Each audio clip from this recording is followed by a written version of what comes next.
Hi, everybody. This is Marlene with Miami Ghost Chronicles, Stories of the Supernatural. And I hope you enjoy this new show, whether you're viewing it on the internet or listening to a podcast version of the episode. I do want to thank you for being part of my audience. You can also find links to videos or podcasts on MiamiGhostChronicles.com, as well as where you can submit your story about any eerie experiences you've had, which I would love to hear about. Just go to the Submit Your Story tab.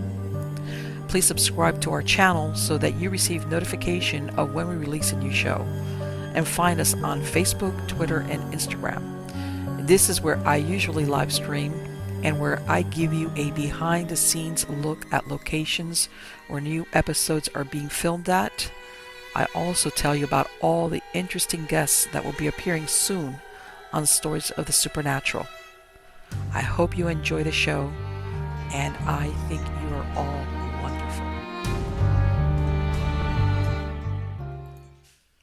Hi, everybody. This is Marlene with Miami Ghost Chronicles, Stories of the Supernatural. How's everybody doing today? I'm doing good, really good. As you know, my last show, I told you my well on my farm just decided to quit after a power outage, and after 72 hours of no water. Like I said, I had no problems admitting I'm a real crybaby when it comes to AC and, of course, running water. You just don't realize how much we take it for granted till you don't have it.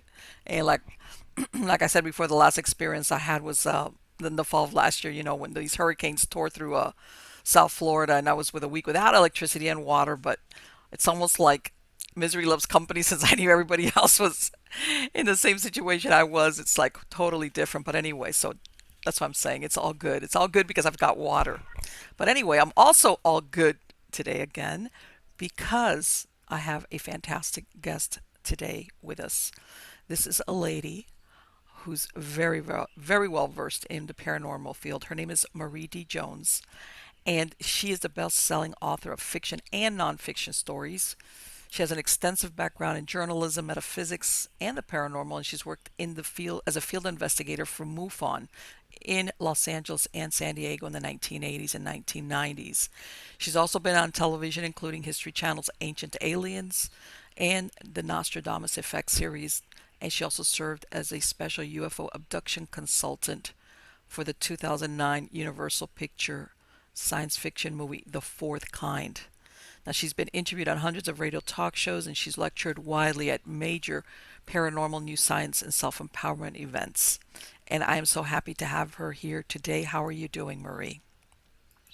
I'm doing great. Now, I have to warn you, I have a 20-year-old cat named Lucy who, whenever I do a radio show, decides to start wailing. Oh, wait.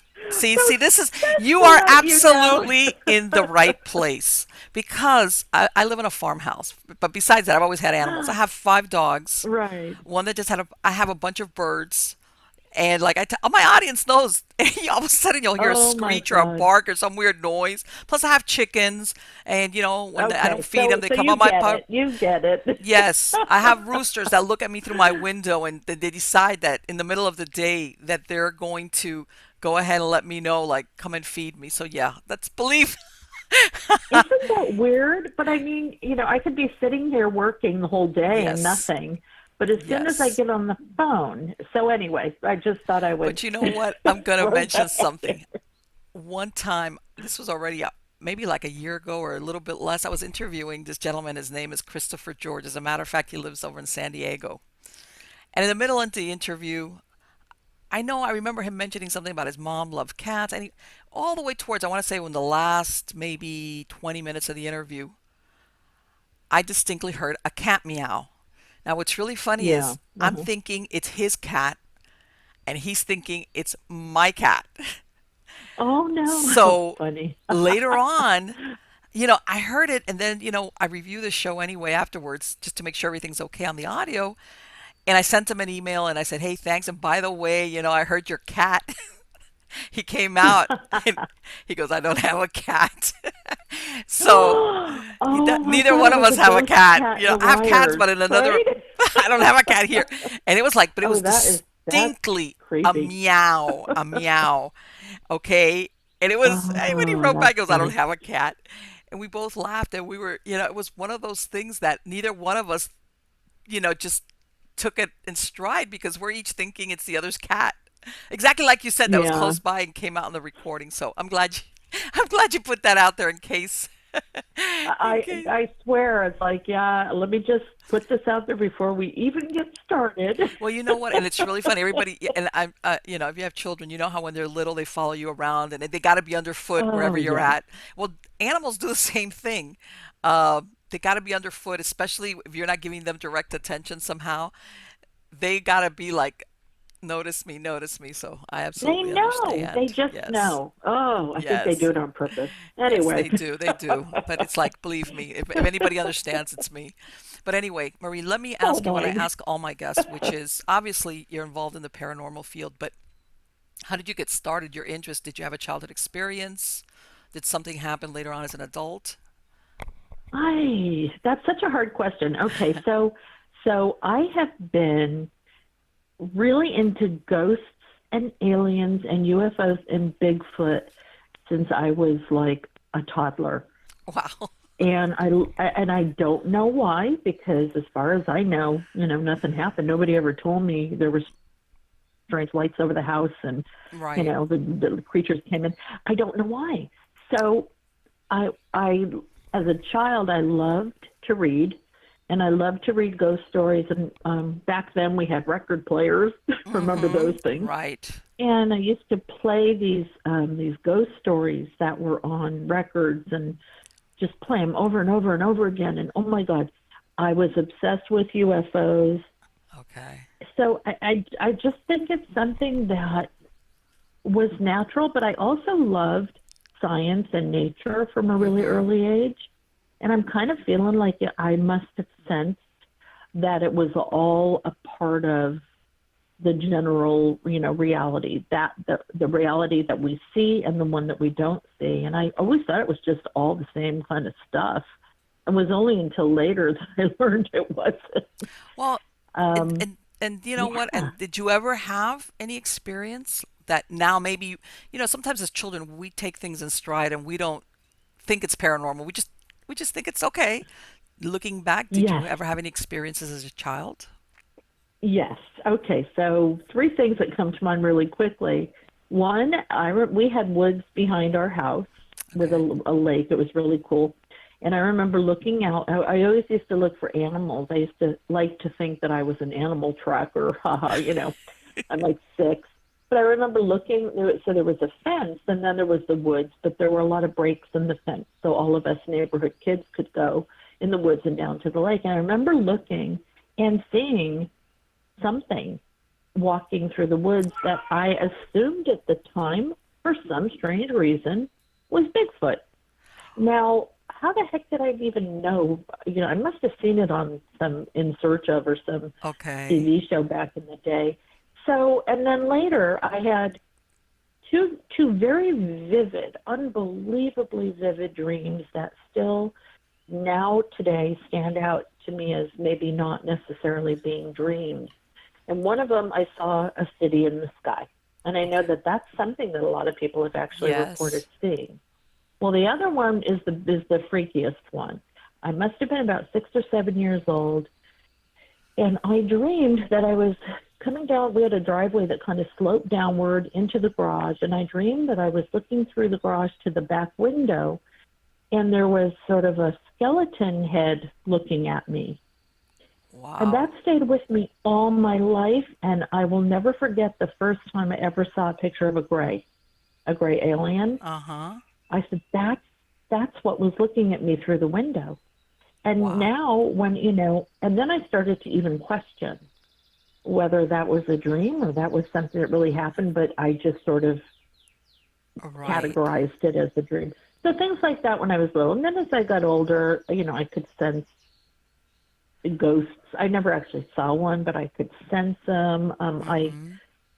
In my 20s, I saw what I believe to be a unidentified flying object doesn't necessarily mean it's alien, but it was something that I had never Okay. seen, and I was heavily involved in UFO research even at that age. And then, like I went to the Hotel Del Coronado when I was really young, and I Hmm. remember turning down a hallway that was under construction, and I felt like I was going to throw up. And then somebody said, oh, there was a murder down there, and blah, blah, blah. So Really? that kind of stuff. What makes Okay. me mad is that for an entire life spent researching and writing about this stuff pretty much, I have never had a direct in your face experience. Okay. It's But always been like in that shady gray zone where I'm like, hmm. okay, did that just happen? Or no, maybe not. Right. Right. Yeah, and that's the thing because I mean, when I was growing up, I read books, and back then, really the only one that put out ghost books was Hans Holzer. He was the one that, Right. the go-to guy. I mean, that was most well known. But like I tell everybody, and the way they have information and multiple sources where people now can, God, you get it everywhere if you're interested in the paranormal or Right. whatever. Back then, and like you said, there was that show Unexplained, In Search of, those were the Yeah, shows there that was finally one called started coming out Unexplained with that. too. Yeah, yeah, those great shows, before all of the Ghost Hunter and Monster Hunter and UFO Hunter type shows that are Yes. on now. We had those wonderful shows. So Y- obviously we saw it on TV, you Right. It know? was like it started, I want to say that it really started taking off like in the 90s is when it started. And yeah, it wasn't, and and even I did it in my family. As a matter of fact, my family was a very no nonsense family. Like that Yeah. where you like what you were saying, that you say, well, where did I get this interest from? It's not like you're surrounded by it. You see the adults around you. You just fall into it, and um, as you get older, it just doesn't go away. But Yeah, no, I think it gets worse because you yeah, start to, you learn more and you. So I grew up with a scientist father. My father was a geophysicist, and my okay, mom was like really creative. So I got both sides of the coin, the creative storytelling, art kind of mom, and then my dad was a scientist. But what was really interesting was when I was really little, I learned, my dad was obsessed with UFOs. Now that's wow, something that maybe when I was like 3 or 4 or 5 cents.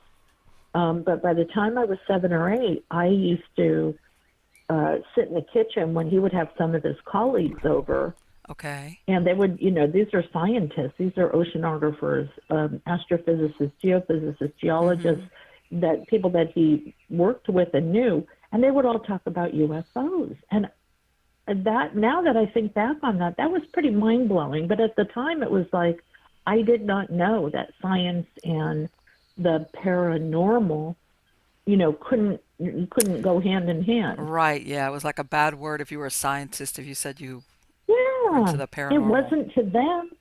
Although my dad did later say that you didn't talk about those things, in Hmm. the halls of academia, but they talked about them Oh, right. Yeah, personally. exactly. Amongst Yeah, people you trusted, which were probably very few, that you yeah. would say something like along those lines.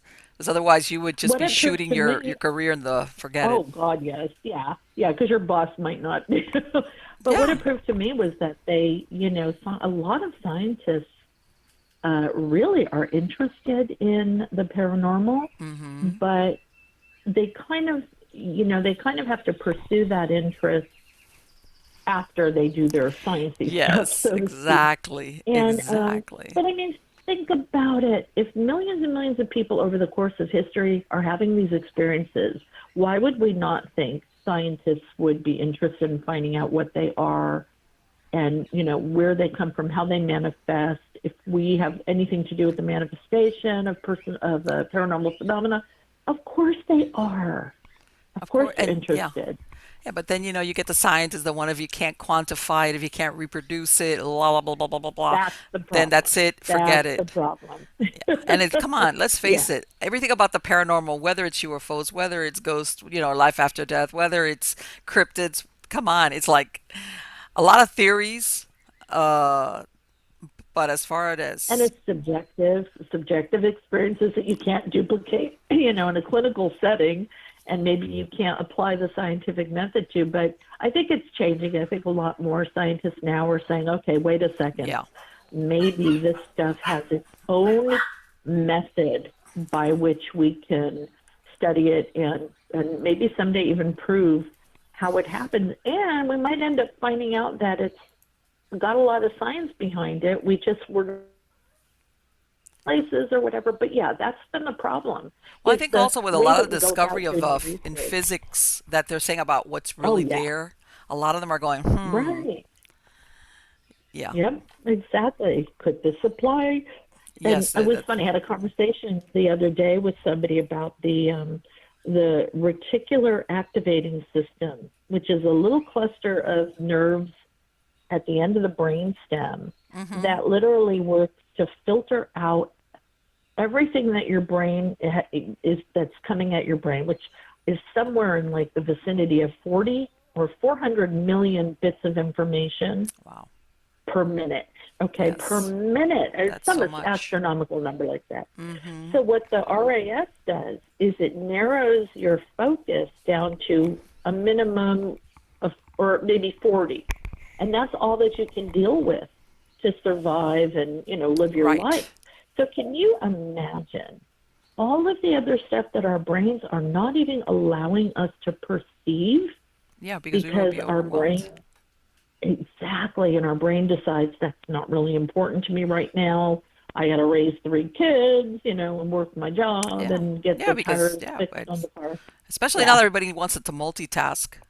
That Uh, And believe me, I mean, my degree is I tell everybody is in human behavior, and I'm a oh, big Lord. follower of subconscious. I'm a behaviorist. I consider subconscious behaviorist, and as you know, That's a good one. the Yes. more than three-quarters of our mind is really goes into the subconscious. Was mean, yeah, like you said, we're taking all this It's information wherever it is, sight, right. sound, but the most of it we shove it because, like you said, otherwise we'd be like, huh?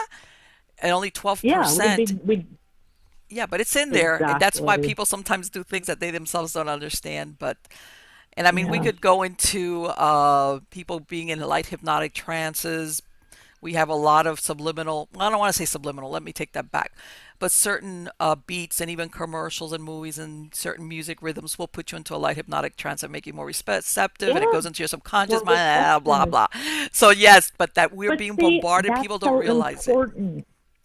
Huh? But that to me is the future of paranormal research. Yes. Because for so long, think about like 10, well, even maybe 5 to 10 years ago, everybody was focused on things like ghost hunting, and it was Mm-hmm. all about external, looking Yes. for, running around with your equipment, looking for external signals and data.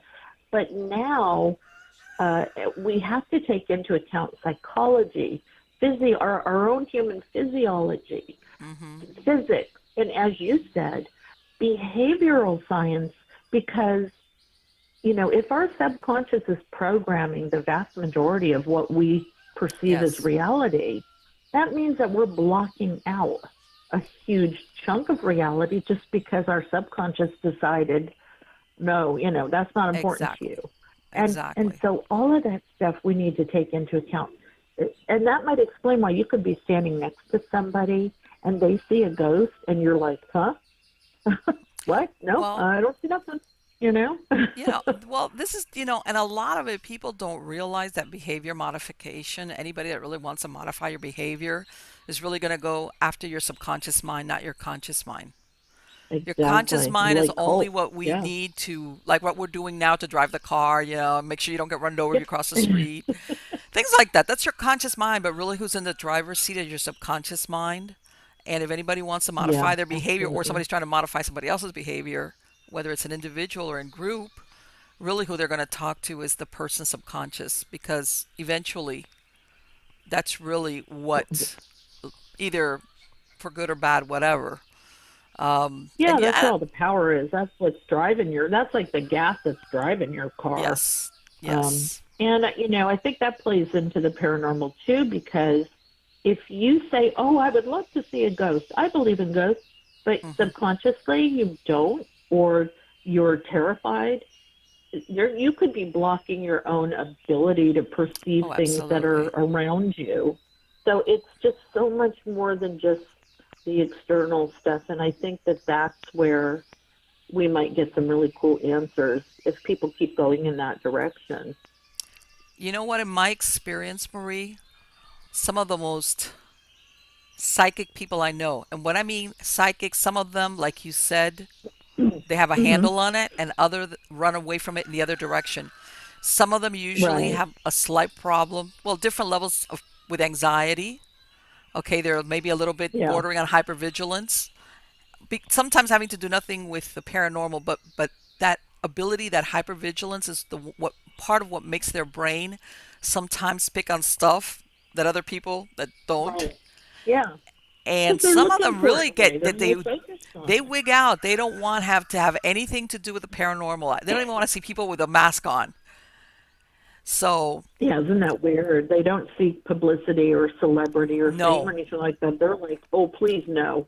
no. And this is just too much. It's I it's exhausting Yes, for and it them. is. Yeah. It is. And it's I mean it's almost like the people that don't want to see him are the ones that see him the most. And it's I because they're know, and that's so frustrating. And then I'm sitting here like, oh, for God's sakes, come on, how many books do I have to write? Or yes. how many? Yes. Yes. Or a but lot of then, people but then I sometimes they have to have the say experience, something. and because everybody always wants, like the full Monty. Give me a full body apparition, that I I'll would be be like, terrified. I would be scared. I'm being honest with you. I'm probably subconsciously blocking it because I would be terrified. well, and sometimes then, or people sometimes they witness things, they see things, but at the moment it doesn't it doesn't appear to be paranormal. They think it's normal, whatever it is. Whether they see a person later on, it's when they realize, hey, wait a minute, or somebody tells them, no, that person that, Yeah, and they're like, oh my God, and yeah, yeah, and then they question what they saw, which makes it yes, even more complicated. yes, You know, which I then you start imagine. wondering, oh, is that what I really saw? Maybe not. Exactly. Which, a Yeah, lot of people also, the ones that, like you said, like you were talking about that you thought in childhood when you saw what later on you realized was a gray. Was that, did I see that? Did I dream it? Like, what was that exactly? But you did recognize it later on when you saw it, right? As far as that's what I saw when I was a kid. I did, and it also made more sense that it would be a gray than a skeleton head if it were real. It's like, yeah, well, I would sooner believe that that was a little gray Mm-hmm. um, than a skeleton. And the thing is since childhood, I have had recurring UFO dreams, and Okay. they would go in cycles, and they would always be the same thing. I would be somewhere, either with family or friends, or out and about, and I would get this awful feeling of like, oh my God, of foreboding of something awful is going to happen. And Mm-hmm. I'd look up and I'd see something coming, light getting brighter, brighter. And in my head, in the dream, thinking, I need to get to safety because if that thing lands, they're coming for me. Now, I Okay. have had those That's a very dreams unusual dream. Think over about it. and over and over again for someone who then, and I've also had missing time. But Oh, here's the really? thing: I think I have my dad's sort of scientist skeptic mind because I Mm-hmm. still can't find anything definitive to say, oh, something must have happened. Maybe I only had all those dreams and things because I was fascinated with the subject. I don't Right. know, the chicken or the egg, which one came first, Yes, you know? exactly. But Yeah, but it is and this is kind the of thing, disturbing. contrary to what most people think, people in this field sometimes are the worst skeptics. There are a lot of That skeptics I because you're know like it. you're Yeah, constantly questioning. Come on, you go through this checklist now. Could it be this is before you kind of go in the direction. Okay, this is unexplained, or could it be right. I paranormal? don't know. I think that might be good though, that we kind of keep ourselves in check because the people that I want to punch are the ones that everything is paranormal. Oh, Everything. It's like, no, no, no, no, not everything. And then you no, have the other extreme where nothing is paranormal. Those are both extremists yeah. to me. So I think it is good to kind of keep yourself in check, You know what? but also admit when it is something that's beyond your level of explanation. I really think that those diehard skeptics, the ones that is like, I think those are the ones that hunger for proof more than anybody else. and Oh, they I just bet so they, yeah, mad I that they're think they hungering really for mean it that it. they just go in the other direction and say, "Forget it, it doesn't exist." And they, as a matter of fact, they go out of their way to debunk, people in Yeah, that I agree field. with you. It's a weird, yeah, it's a weird psychological thing. I agree with Yeah, you. And I I mean, think, yeah, and I think a lot of them become so attached to their skepticism that then it's hard for them to let go of it when they do experience something that doesn't match with that. It's like yes, people know that yes, I'm such a skeptic. I can't admit, that I didn't understand this. So right, yeah, it's weird. exactly, exactly. And that you were talking about the UFOs, and that back in December, they kind of admitted finally that there was a program that was being funded for what's called UFOs, whether they're out of Right, off yeah. planet or this planet origins. That was the first time that we had ever had any type of admission along those lines. And And yeah, and to me, it's like big deal. I knew that. I know, to me it was like, and everybody, and I've said this before in other shows. I say, everybody, like let's say the X Files, that not only does, let's say, the government knows they've got this huge, thing going on with the extraterrestrials. And I'm thinking, I think sometimes people don't realize that maybe they're holding back on telling the public at large because they're afraid to admit of how much they don't know. Because I think people would really wig Oh, out I love that. if Absolutely. That's one of my they best tell them, theories yeah, on disclosure. yeah, Yeah, we've got there's, proof, but of course, everybody's gonna say, "Who are they? What are they? Where are they from? What do they want?" We don't know. We don't know. We don't know. We don't know. I think people would be, yeah, "What? What do because you mean you that don't know?"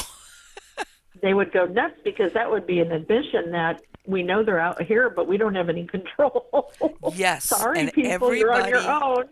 everybody's always banking on that. Oh, that we've known for years, and that we've got, like, we're in Yeah, good, and they've given us and they're technology, all and that. friendly. And I'm thinking, you know Exactly. what? I don't care. I'd be more scared if my government, my leaders turn around and say, or admit, yes, we've been visited, and all these, maybe these sightings are, UFOs that are not man-made, as in from this planet. And then Right. every question that comes after that is, we don't know. Do they want to hurt us? We don't know. Are they friendly? We don't know. Do they have a We don't cookbook? know. We don't Yeah. know. I Like mean, the really, the people would Twilight go Zone nuts. show.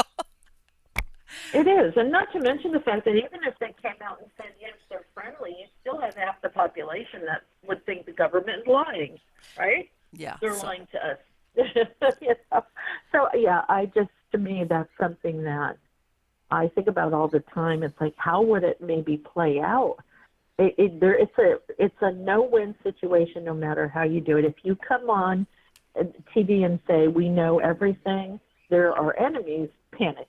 If you come on TV and say we know they're there but we don't know very much, panic. If you come on TV and say we know they're there and they seem friendly, panic. Because right. people are gonna believe it or perceive it the way that they are, that their behavior dictates. So somebody Exactly. may say, that's wonderful, they're our friends. And then you'd have the guy next to them saying, it's all a conspiracy. The government isn't telling us the truth. They're really Right. reptilians and, they're going to kill us. So, oh my God, they can't win. They probably are like, we are never going to go on TV with full disclosure because look at what happens when a city wins a basketball playoff. People riot. Can you imagine Yes.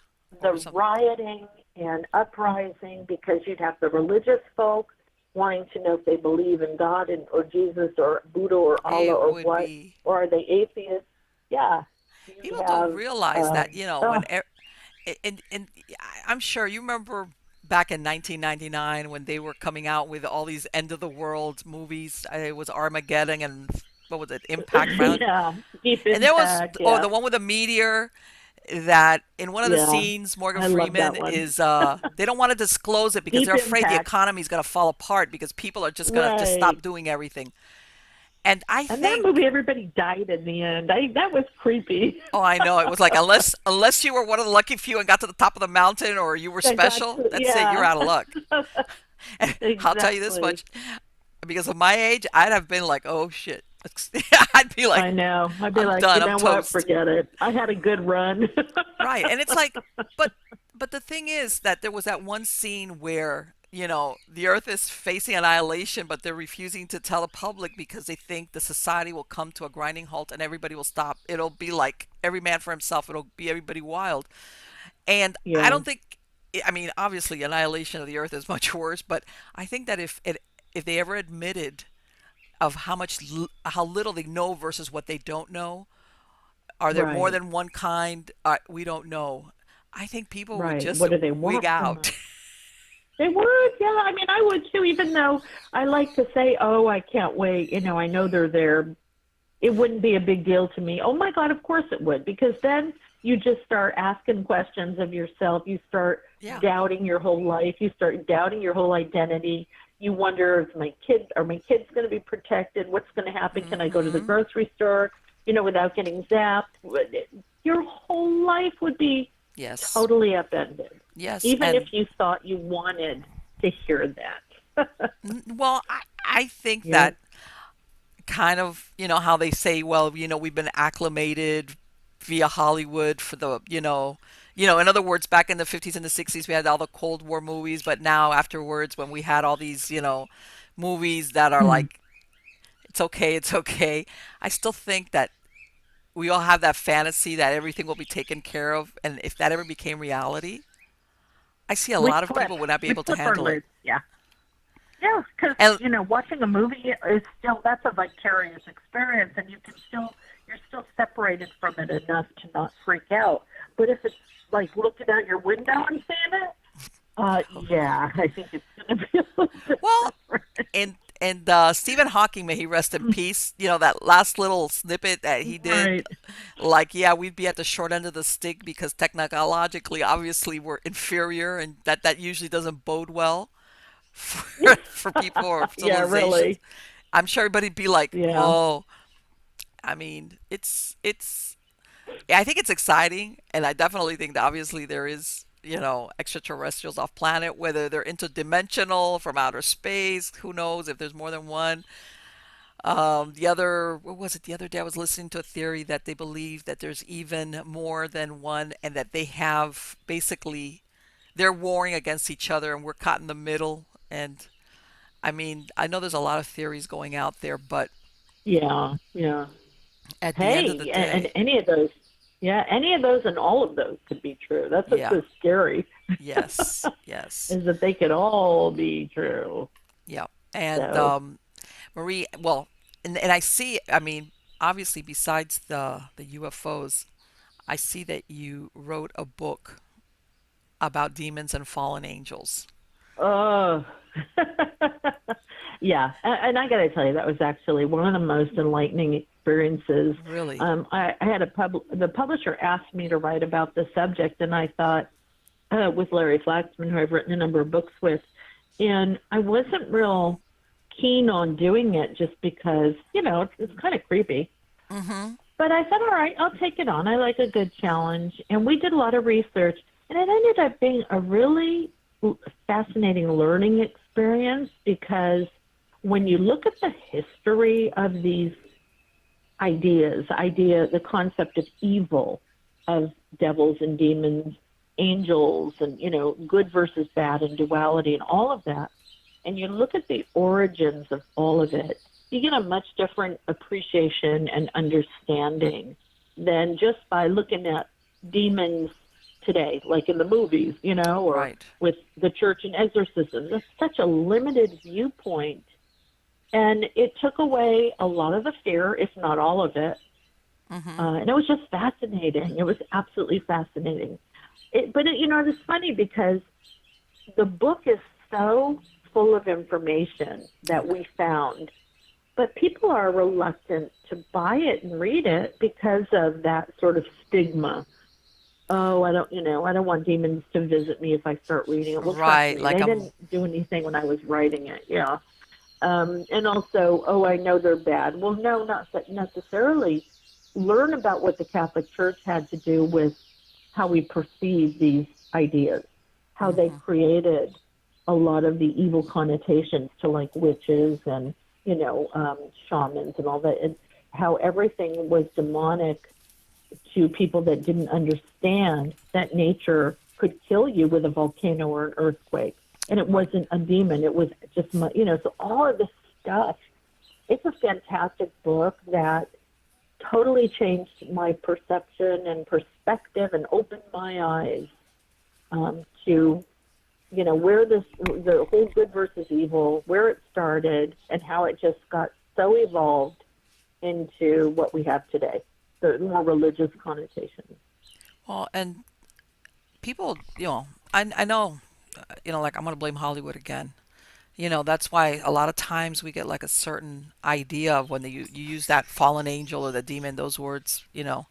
But Right. that I mean, there's a lot of references to whether you want to call them demons, for lack of a better words, pre Judeo-Christian civilizations or writings. I mean, there's a most ancient civilizations had reference to it, whether, like you said, it was tied into something inexplicable as far as nature, or truthfully, something that was malevolent. Oh, Right. Well, whether it was anything human or bad, even a bad non-human. person. Yeah. Yeah. If, and it's just bizarre that where this began is when primitive humans categorized everything that happened to them as either being beneficial to their survival or detrimental to their survival. And then over time, that evolved into good versus bad or good versus evil. And that became God versus devil, because Exactly. they needed a sort of symbolic representation of that concept. And it just really evolved from there. And it's really fascinating because this is our history as human beings. It's not just do Hmm. you believe in demons or not? I mean, this goes way beyond that. It's really, really cool to look at the history of humanity and how these ideas all came about. And a lot of it started in really simple ways with this is good, that's bad. Right. Yeah. Yeah. It you was know, cause and effect. Cause and right. effect. The other day I was looking at these specials that they were doing about the Mayans and the Aztecs. They had some, a lot of human sacrifice, some more than others. I know the Mayans were Yeah, they were killing they were, everybody, yeah.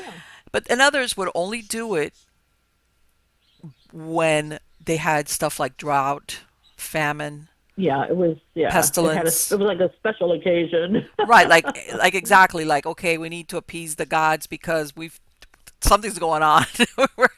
Or in some Right. cases, ritual, killings of enemies, have prisoners, in other words. And then others, Yeah, yeah. they would do it as part of their religious based. Even the ones that did it a lot, it was always to appease the gods, The or to gods. keep, Yeah. having bountiful harvest. I mean, I wouldn't have Right. wanted to be around at that time, but it all depends on your perspective on, or the understanding of that civilization as to what's good, what's bad, Yeah, yeah. and Well, because yeah, if you think about it, the Mayans they didn't think that they were being evil when they no. sacrificed somebody into a volcano or what have you. They thought Mm, they were doing something good. We perceive it as evil because somebody died because you didn't understand the science behind the natural world. That volcano was not attacking your tribe. That volcano was doing, so they don't understand how the earth worked, or they didn't until, right, more scientific understanding came along. right, But so to them, it was like, no, no, no, we're trying to save the tribe. We're trying to save everybody. And right, yeah, you could see exactly, that. exactly. And when they did it, even when things weren't bad, they were doing it to ensure that things stayed good. Stayed Uh, good, yeah. like, hey, we're gonna have enough rain and we're gonna be able to grow our crops and everything will be good, or things of it, and it wasn't, yeah, it was, like I said, it depends on your understanding of. I mean, I could, up to a certain point, you understand. Let's say when they kill prisoners, that's war. They had these wars, but as far as the ritualistic sacrifice, most of no, well, I want to say all the time, it was tied in somehow to either fertility rites or trying to keep the gods happy. They thought of blood as being very special. But of course, we look at Yeah. it with our present day moderns, and we're like, huh? Right, right. I'd have Or been like, did they really do that? Well, that was their level of their knowledge at the time. They exactly. honestly thought, we better make the god of that volcano happy so he doesn't blow us up again. I Right. mean, and like you said, you have to look at it from their viewpoint, not ours today in modern society. Well, and this is the thing that and you mentioned it earlier as far as like, like in the Ghostbusters, don't cross the streams when it comes, let's say, to the paranormal and science. For all that they had, they were great astronomers, they were great builders. As far as the science, I mean, they didn't have all the modern machinery, let's say, that we have nowadays, and they no, they built like a lot of these ancient civilizations, they built huge buildings, and then of course from that we can go into did they have help from And the aliens, extraterrestrials? yeah, because isn't that weird how they could be so advanced on this, but so behind on this, you know? So that is kind of, does kind of make you think, well, did they have help with the real high tech stuff? Because if we look at the fact that they're still sacrificing people, that means that they're not as advanced a civilization as we thought they were. But yeah, that's definitely true. Right, that they, as a matter of fact, not too long ago, they discovered other drawings in Nazca in Peru.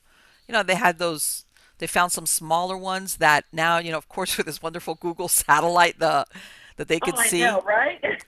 It's like, yeah. Well, they found some that they hadn't been able to before because of the way, and they were a little bit smaller, and of course, because of how much time. So they kind of saw it from the satellite, and then they sent out teams, and they kind of found that they have a bunch of other drawings out there in Nazca. And again, you ask yourself, Yeah, what is a civilization doing these drawings from something obviously you can only see from space or from right. very Yeah. elevated altitude? It's like, Yeah, what's the point of that? And how would you even know that you got the drawing right? How right. do you know it looks like something unless you could see? And I remember reading, oh, they had these outcroppings that they could stand on that were like a million miles away, and they still weren't high enough. It's like, I don't know. I don't know. That might be reaching. And again, even if they had some big outcropping that they could see, Hmm. why were they doing it? Just so they could Yes. go up on their outcropping and look at the pretty picture they made? I'm pretty sure they had more important things to worry about than just Yes. drawing pretty meaningless pictures like surviving. So Surviving, that's, survival, and yes. yeah, and that's the thing. For a civilization at that time to put in that time and effort, that has Yes. to be important to them enough to do it. Right. The Because manpower they that didn't you would have, have to yeah, divert, whether right, from hunting or agriculture or war, for a long time, yeah, because yeah. Oh, let's go draw some pictures. right, like it's all we have Sure. nothing better to do. Let's go out Sunday and or the next Yeah, holiday and let's go let's draw just some lines. no, they it's Let's like draw some lines so someday people will look at them we'll and look think, at them. the aliens did. Exactly. Exactly. That's pretty I funny. mean, we could go into Oh, that. Also the fact that and I'm sure you've seen, a lot of people will say, well, all these different civilizations that did a version of the pyramid building, whether it was, of course, right. Egypt or the Mayans or Angkor Wat, they all have that same idea.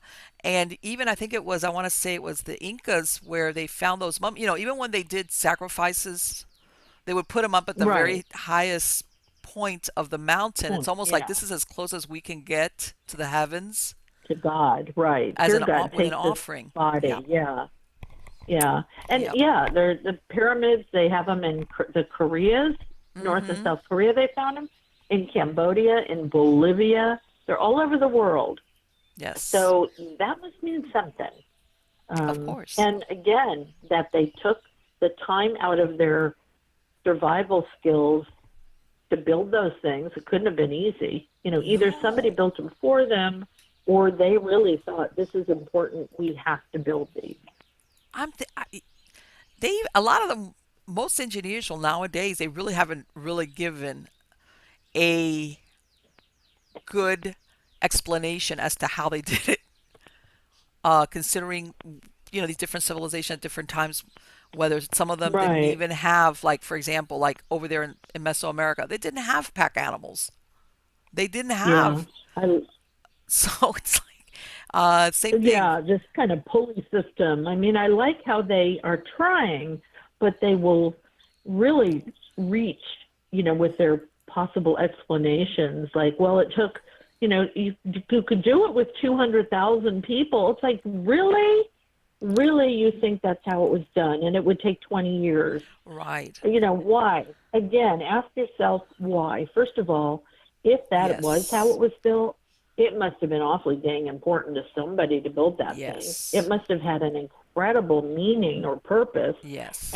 pretty much, I think you would find proof of 20 years of time passage in the dirt, the sediment, the rock, whatever, that would lead to that theory. So, yeah, it's really funny because, I mean, there are people that will say, oh, they know the pyramids were built by humans. Well, how do you know that? Well, there was some TV show that said it was. Oh, okay, good. I'm Right. glad that's how you're defining reality by, No. I saw it on the TV show. Because you know what? I mean, don't get me wrong, but back then, if you manpower was important as far as, for civilization, they needed their populace Yeah, to be and doing defense. something. Right. It wasn't, Yeah. it's not like You don't here send your people nowadays. out to die, out making you a pyramid when you might be going to Yes. war with another nation or tribe soon. Yeah, it's ridiculous.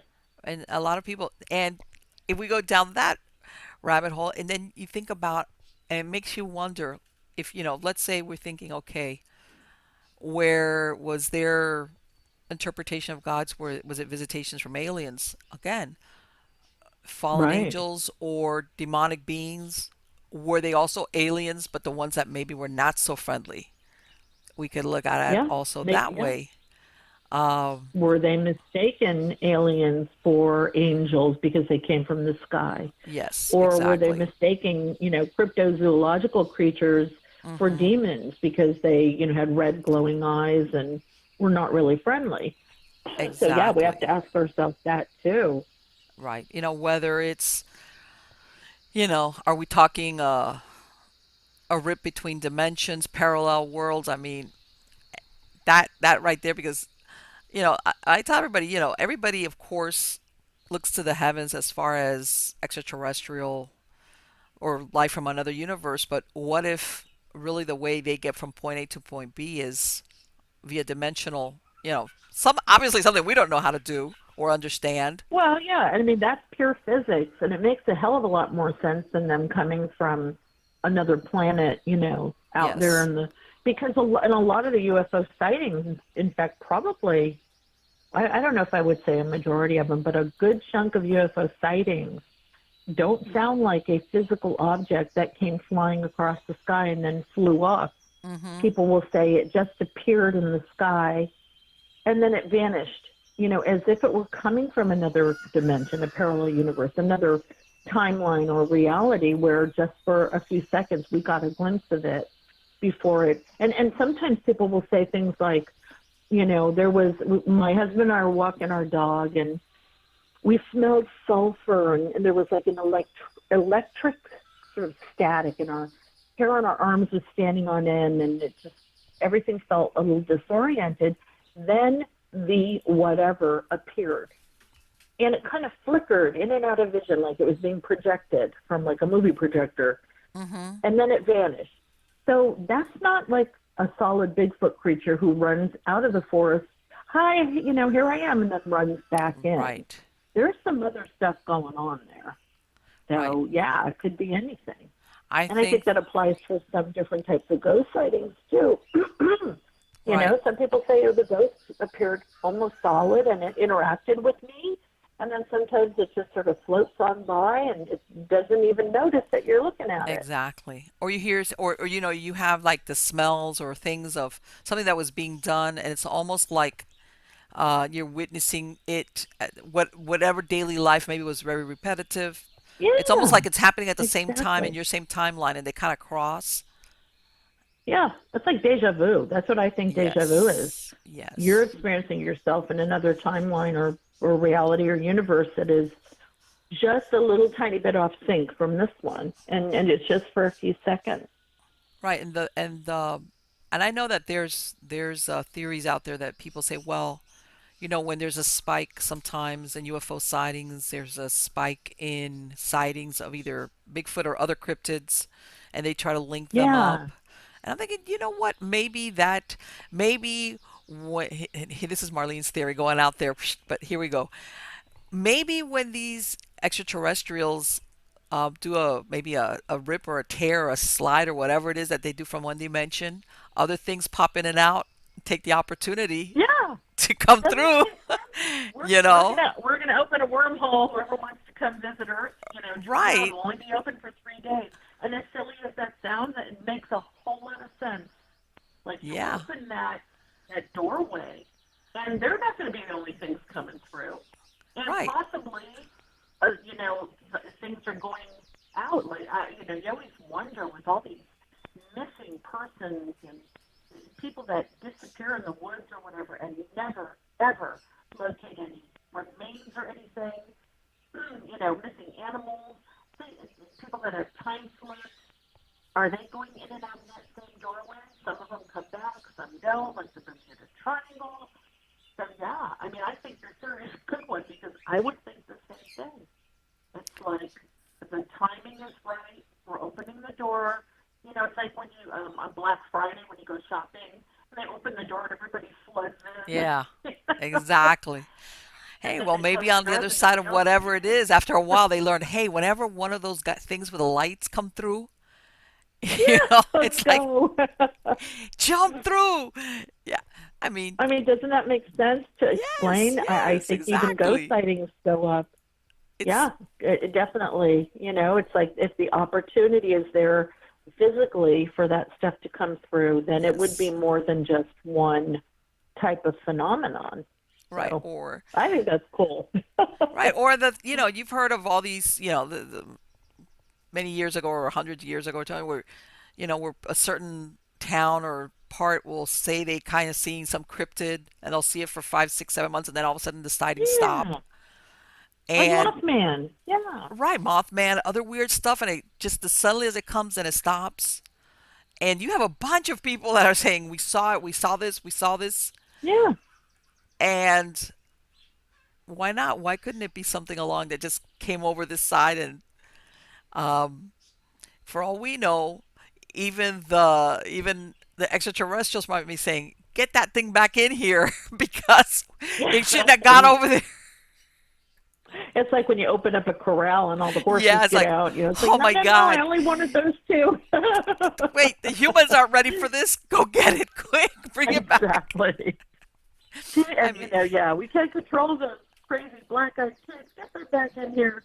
But I really think that if we haven't been able to explain it in light of just being physical objects that exist on our planet, but there's a whole universe out there. We're told there's parallel universes. We're told there's other dimensions, possibly other alternate timelines.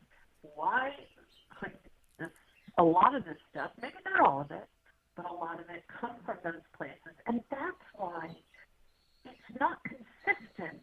It's like, well, I see a ghost every day, and he lives next door. But it's not consistent like that. It doesn't happen every day. It doesn't happen at the same time, unless it's a weird imprint type of ghost.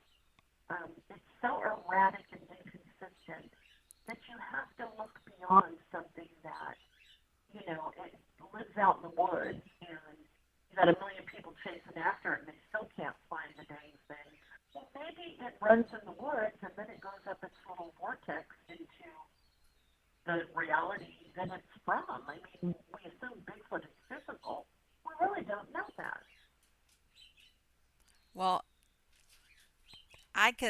the only thing I can say as far as all of this is concerned is that you have to have an open mind about the possibility. Uh, Yes, yes, yes.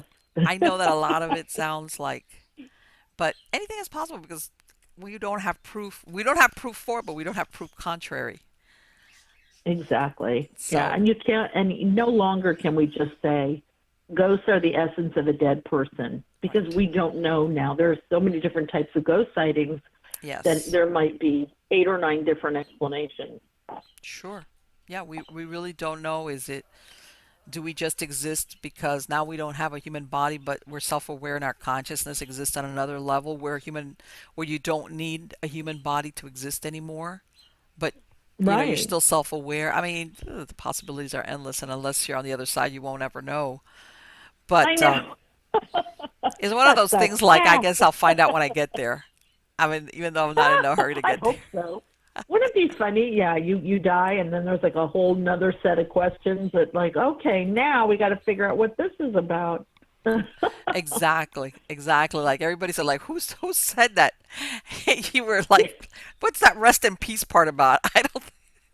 I know. Now I got a whole new set of paranormal phenomena to deal with. And Maria, I'm gonna ask you. I see you wrote a book called Super Volcano, and that when I looked at that, I was just thinking about what's going on in Hawaii, that they've got those Yeah. eruptions, Oh, yeah. and I was watching a clip of these lava things shooting up in the air right next to somebody's yard, and I'd be like, who's living there? Hello. I know. Can you believe it? And those people are like, yeah, it happens all the time. And they I always go back. And the lava is like creeping up on their house, and they only have maybe a couple of hours to evacuate. I would seriously not live there, but I guess Hawaii is so beautiful. And yeah. people just, I think they put up with it. Like I live in San Diego, we put up with earthquakes and wildfires, and people that live in the Midwest put up with tornadoes and hurricanes, blizzards, whatnot. So, but it is, and yeah, and that's a very small volcano compared to a super volcano. Well, they So, were but even that, you could see the damage. yeah, but they were saying also that they have to worry about these basically poison gases that come Oh, out. the sulfuric gases. Yeah, exactly. And people don't realize that. You have a bunch of tourists that, oh, let's go see the lava. Let's go. Let's see how close we can get. And they have no idea they're exposing themselves to toxic gases. Let me ask you, is It's there like an tornado chasers. I mean, everybody tells me hurricanes. I say, you know what? At the very least, in a hurricane, they give you fair warning, and you can either Yeah, get your stuff and leave, and go to the state and just come back and deal with whatever is here, right. Yeah. or The flooding, debris. Yeah. yeah, or you stay here. I mean, I was born and raised in Miami, so I've been through a bunch of hurricanes, some worse than others. But at the very least, it's something that you can have choices about. But Right. You know and it's the volcanoes, coming. I take it the Yeah. same thing. If there's enough heads up that you get. But I was looking at Oh, those clips. absolutely. Do you Yeah. and You get. is there any truth that they were saying that at some point that California is going to have another big earthquake like they had? I know Oh, they had. absolutely. Yeah, that was my dad. My dad was a geophysicist, and Okay. his background was seismology, earthquakes, volcanoes. Absolutely, we're sitting on one of the biggest faults in the country that has been ready to break in various parts for a long, long time. Nobody can quite say. That's the bad thing about earthquakes is any lead time you get is going to be just a matter of seconds. Yes, God. Um, but so it's something that we live with every day. And Right. yeah, it's either going to happen down here, where I'm like at the southern part of Southern California, or a Mhm. little bit closer to Central California. Now, here's the problem with the San Andreas Fault. The San Andreas Fault is tectonically linked Mhm. to the Long Valley caldera, which is a supervolcano. And it is a supervolcano that has the capacity of being almost as big as Yellowstone if Yellowstone were to completely super erupt. But the thing about Yellowstone is it's not tectonically linked to a massive fault line. So if we had an 8.0 earthquake Right. on the southern San Andreas Fault, it could, and my dad and I wrote about this in Supervolcano, it could trigger a super eruption at Long Valley. Could, Right. not positive, but that possibility exists. There's some research that shows that it possibly could do that. That's really scary. But you know Wow. what? An asteroid could enter the atmosphere very quickly and hit us. And It's just like you got to just live your life, be Oh, prepared. absolutely. Absolutely. Yeah. But you know what? I'm more afraid of tornadoes. Those things Oh scare the yeah, crap out of no. me because One time, as a matter of they're fact, just wicked. one time we were, this was back in the 80s. Me and my husband, we took a trip, cross country in our little Chevy van up to Yellowstone. And we were heading east and we went to the Dakotas, and this kid, he wasn't watching what I was doing. He bumped us in the back, and we got off, and we're like, and he's like looking at us like all wigged out. He's like, "Don't you hear that?" We're like, "You hear what?" We realize he's sorry. He goes, "There's a tornado coming," and we're like, "Huh?" And he goes, Oh "Just my just go to God, that no store. way. Don't worry." And we see people running into like stores and things, and me and him are like, "What?" And we followed Ah, over there. And we got in there. It was like a little 7-Eleven kind of store, and yeah. that was a big deal. And we were like the two dumbasses. Like, That's stop! You scary. just hit I our wonder why, car. because I mean, you think about a tornado and you can kind of see where it's coming, where it's going. But like a hurricane or an earthquake Yeah. or a super volcanic eruption, they're more widespread. But tornadoes scare me because if you can't get away and they change direction, I don't know. There's just something really terrifying to me about a tornado. I think just the way it looks. That idea that if you can't get out of the way or it changes direction, you're going to get sucked up into this vortex and thrown 20 miles away. They're just so intimidating to me. People that live in Tornado Alley and deal with them all the time, Let I me don't know tell how they you, do it. I Yeah, that's crazy. I think that that and the fear that you would, let's say, like you said, you're living your life and somebody's at work and your kids are at school and something happens and you have no idea if Yeah. they're okay. I don't know if I could deal with that, because that right there of like, Yeah, that's the hard part. People need to know what to do and well, how to prepare and how to communicate if cell phone towers go down and all that stuff. no, let me tell you something. I've Nature is so realized that scary. people don't realize that when something like that happens, your cell is basically useless 9 times out of 10. Yeah, It's exactly. everybody thinks that it doesn't work either because there's too many people calling, or everything is down, and it just doesn't work. Oh, yeah. Everybody's trying to call somebody and say, "Are you okay?" or "I'm okay." Yeah, Don't worry about me. yeah. Crazy. Yeah. It's like and that was another thing that I was like, I read a short little blurb that like you were talking about how sometimes when they had that what's going on, and I have no idea if it's connected, with what's going on in Hawaii, but then they had a real short little tremor close to New Orleans, like a really rare, and I was like, New Right. Orleans? What? You Yeah. know? A lot of that is from fracking too. I mean, it's definitely related to fracking and Oklahoma. There's a huge fault line nearby, but it's not active. But they're Right. having a lot of smaller. You know what? No matter where you are, Yeah, there's there's always something something that you going got to on. deal with and worry about. People say, "Oh, I'll move to Florida." Hello, hurricanes. Yeah, and let me tell you Oh, something, I'll and a move to lot of people don't Montana. Hello, realize, blizzards. Yeah. like a lot of people, Yep. unless you live all the way up in northern Florida, since we're a peninsula, if you decide you're going to leave, guess what? Those highways become jammed really quick, and it's a long state to get out Yeah. of. So unless you're It really close to is. the Yeah. Georgia state line, you're going to be sitting in traffic on the way out of here if Can you you get out. imagine? That's probably, yeah. I mean, that's scary 'cause that means that's going to be where most of the bad stuff is going to happen. It'll be while Uh, you're sitting trying to get out. it's, That's I mean, I've scary. been through some really bad hurricanes, and like you said, after a while, it's like nobody likes to think about it because that's how us humans, we function, and Yeah.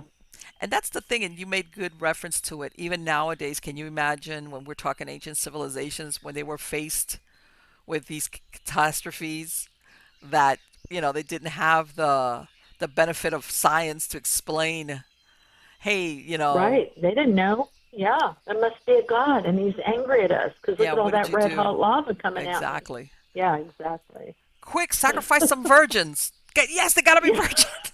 If you can find some. Yeah, exactly. Whatever. Just like, because yeah, it's like, yeah, that's the Oh, yeah. It was like, yeah, you better lose your virginity quick.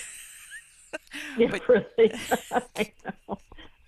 Oh, but yeah, brother. the people don't realize that um, I think personally, and I tell everybody personally, I think the paranormal, everybody sometimes thinks paranormal is just ghosts. To me, paranormal is ghost or the existence or what happens to us after death. It encompasses Yeah, I mean, it's anything that's not UFOs, normal, right? cryptids, everything that's out there. And, some people will say, well, we become more technologically advanced, and that's another thing. Now we got the specter sometimes that we have of AI, as in the Terminator Skynet thing going on. It's like we love to make up things that are going to, basically do away with Yeah, isn't us. that weird? We like to think about that stuff, Yeah, as but depressing as it is.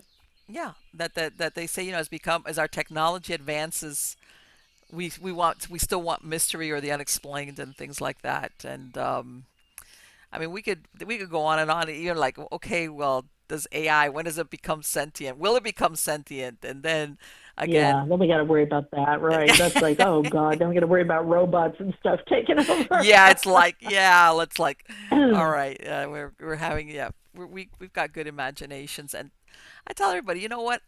I understand. Hey, I wouldn't mind if robots did all the drudge work that humans have to do, that mind-numbing stuff. Yeah. But on the other hand, I'd be like, you know, wow, what if, let's face it, what if I'm on the, let's say, on the short end of the stick or something like that? I mean, it's like there's always a downside to too much automation, I guess. I guess I can't deny I was born in the 20th century. And then, Yeah, it's a different mindset than these young people today. well, yeah, it's like, let's face it, we've seen a lot of, God, I tell everybody, God, once upon a time, I had a daytimer, you Yeah, know. exactly. I ran And my a life out of a pager. daytimer, and then I got a beeper.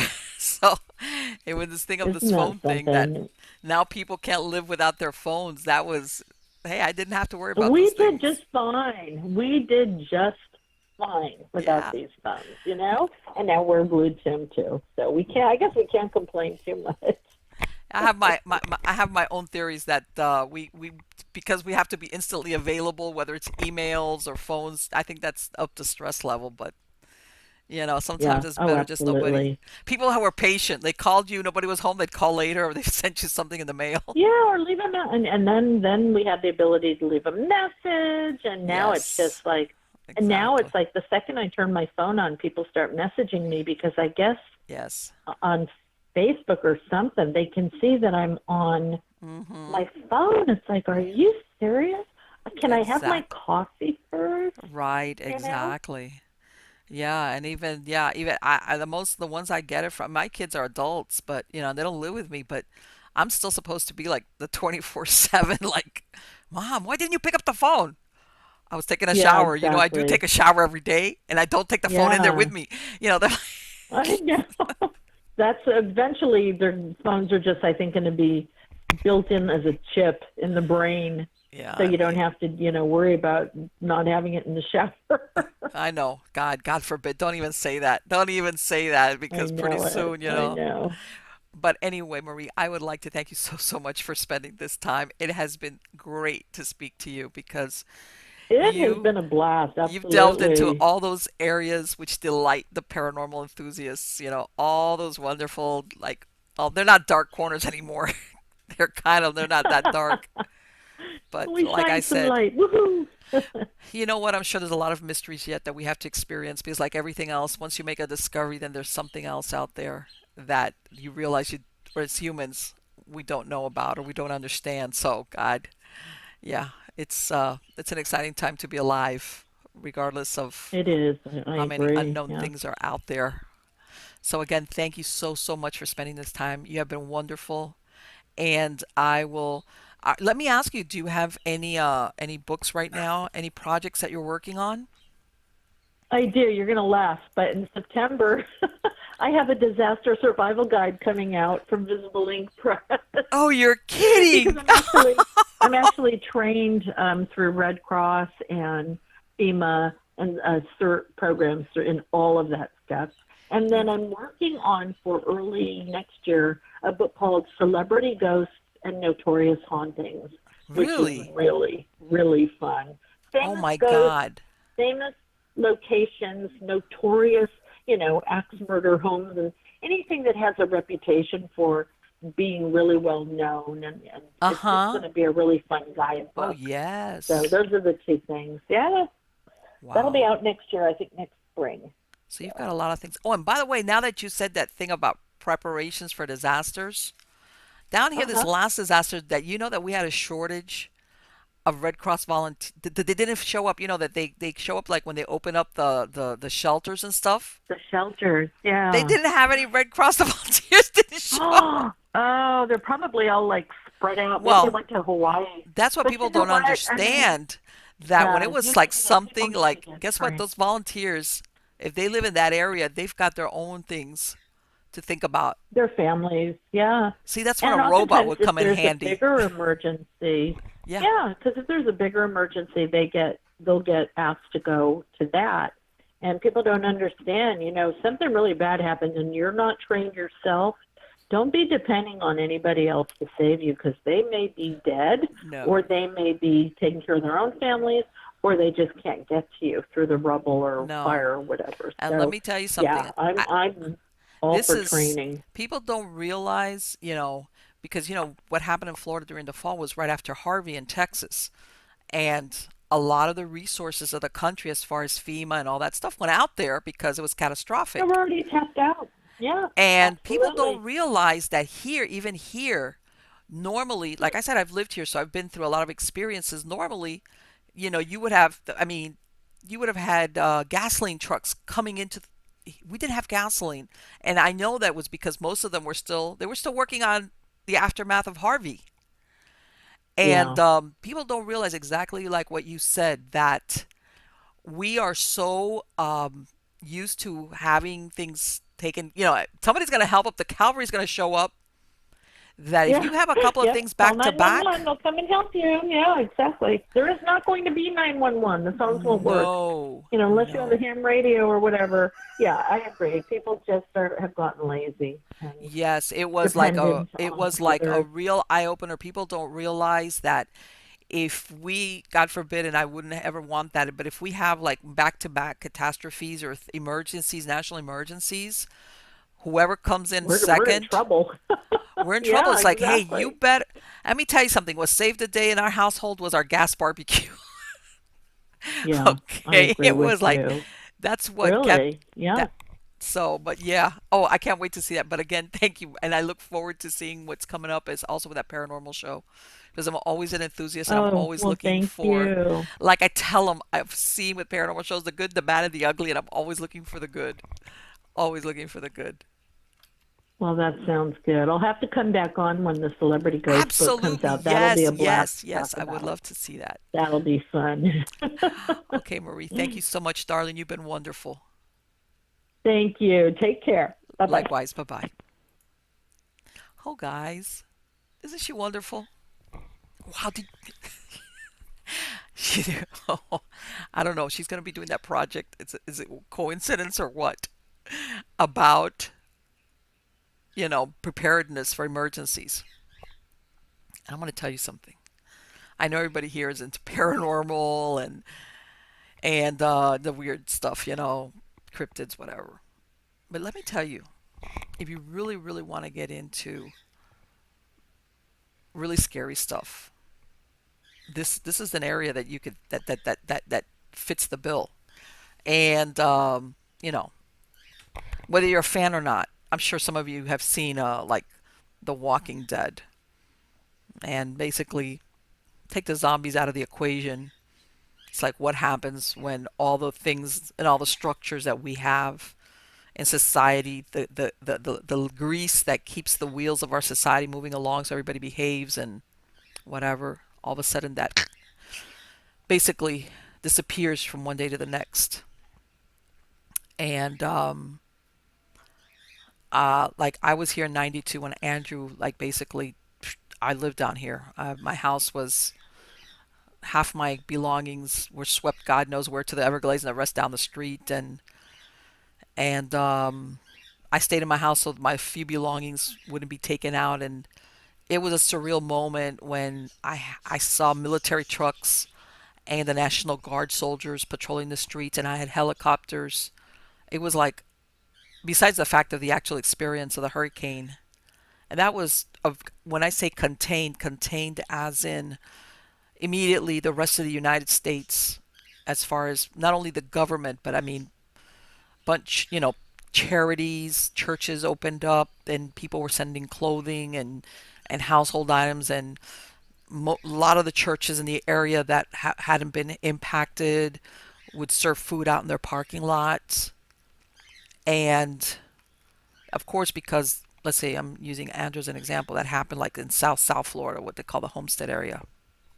So, and even then, but what I'm saying is that it was a contained disaster. The bulk of the country was unaffected and could come in and help. But I'll tell you what, this last time when we had Irma, that was the one that left me without electricity, and then Maria and everything. And right before that, we had Harvey in Texas and the flooding and everything. I'm telling you, there was a delay in getting here, not only emergency services, but gasoline trucks. Because, and I'm going to give you, for instance, there was a bunch of people that had left Florida that were coming back.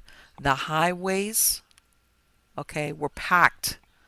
So all these truckers that were coming in, whether it was with gasoline, with food, with all the things that they supply with, they were having to contend with all these bunch of other people that normally would not be in the highway because they were trying to get back in here. And especially like the further south you live in Florida, you're way at the end like me. The point I'm trying to make is, without knowing the exact contents of what her book is going to be about, I've thought about it because I've lived it all my life. But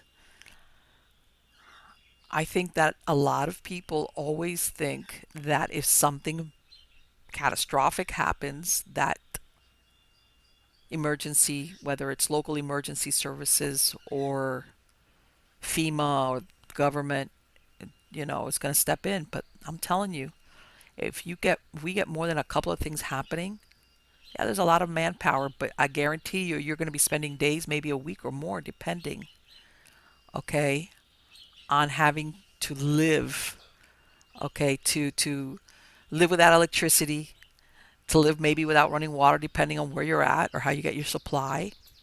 Um, when I was here in '92 with Andrew, they had people that were going into houses to loot them. And there was a lot of people that stayed behind with their firearms to defend their belongings. And I remember going out, and all you could hear was just the hum of generators. It was very dark because all the lights were non existent. And as a matter of fact, they would even have certain blocks in neighborhoods where people agreed to patrol just to keep the looters out. And that was a small microcosm, like along the lines. That's how easily sometimes civility and lawfulness can go by the wayside. That to me is very scary and very possible because I've witnessed it.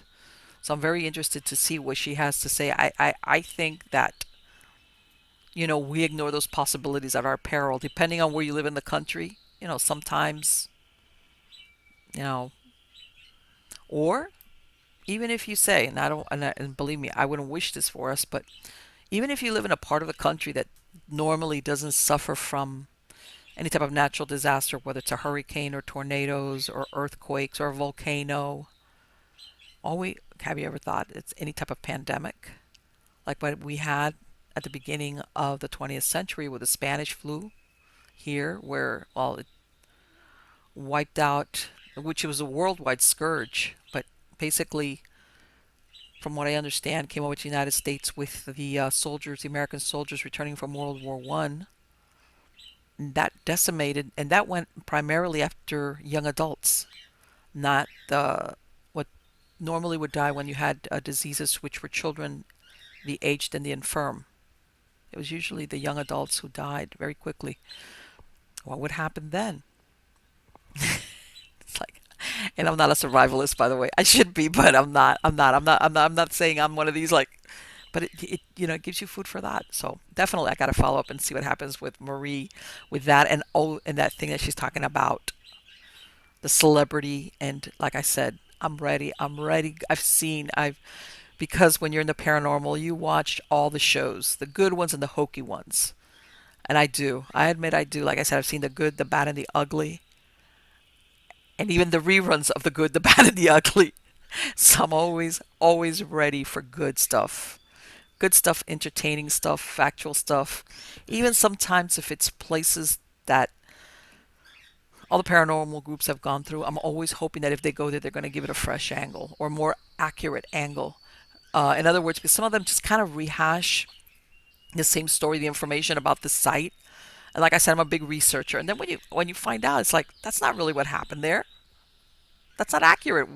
There's a lot of accurate stuff that's just as scary, but they just pick up and they just, I guess whoever produces the show or writes the show, or I don't know, they just say, oh yeah, that other show they said that the guy was hung from that tree, and nobody was ever hung. And it's like, yeah, but something else did happen. But whatever. That's let me get off my soapbox on that one. But anyway, guys, thank you so much for coming and sharing this time with me. You guys are wonderful. Please do not forget, my true believers, submit your stories at miamighostchronicles.com. Catch me on Facebook, Twitter, and Instagram. Also, if you catch me on YouTube, uh, I usually stagger these shows just because I've got so many wonderful guests, which I do, but I usually release the podcast version of the show earlier. And you can either find us at miamighostchronicles.com or the different podcast platforms like Spreaker, iHeartRadio, Stitcher, Spotify, iTunes. You can get a podcast version so you could listen to it at your leisure. Again, guys, if you have any ideas, any suggestions, any requests for certain people or certain types of shows, I would love to hear about it. Write to me at Marlene at miamighostchronicles.com. I mentioned before I'm considering getting a phone line to just take in calls from people calling in. I'm working on that. I obviously I would love to take calls without screeners because the truth is, it's like that's the fun thing. I would just like to hear people talk about their experiences or what they got to say. But there's always going to be every party has a pooper. Oh, that's what I'm afraid of. The pooperers, or they make that plural that want to spoil the fun. So that's on the back burner. I'm thinking about it. So that's something where we'll go live and I will have you guys call in and talk about what's the subject. Oh, anything paranormal. Who am I fooling? It doesn't have to be what that show's about. It could be about anything paranormal, guys. So anyway, take care. What is today? I've lost track. Today is Thursday, guys. Weekend starts tomorrow, kind of. Prep day for the weekends tomorrow. So have a great weekend. Take care.